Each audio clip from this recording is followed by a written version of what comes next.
Fantine with darkness? Was it prudence? Was it respect? Was it a fear that he should deliver this name to the hazards of another memory than his own? So long as Cosette had been small, Jean Valjean had been willing to talk to her of her mother. When she became a young girl, it was impossible for him to do so. It seemed to him that he no longer dared. Was it because of Cosette? Was it because of Fantine? He felt a certain religious horror at letting that shadow enter Cosette's thought, and of placing a third in their destiny. The more sacred this shade was to him, the more did it seem that it was to be feared. He thought of Fantine, and felt himself overwhelmed with silence.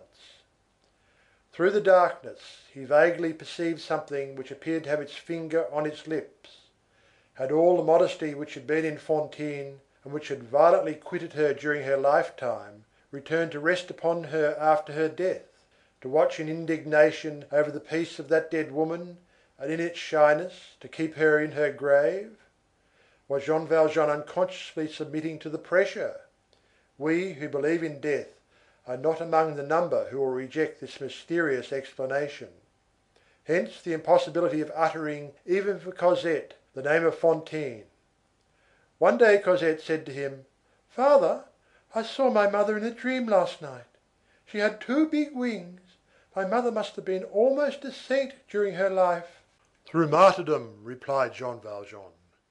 However, Jean Valjean was happy.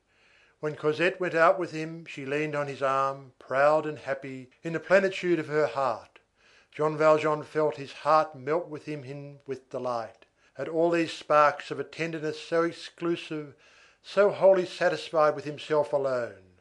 The poor man trembled, inundated with angelic joy. He declared to himself ecstatically that this would last all their lives. He told himself that he really had not suffered sufficiently to merit so radiant a bliss, and he thanked God, in the depth of his soul, for having permitted him to be loved thus, he, a wretch, by that innocent being. End of Book 3, Chapters 3 and 4. Recording by Algie Pugg, Perth, Western Australia.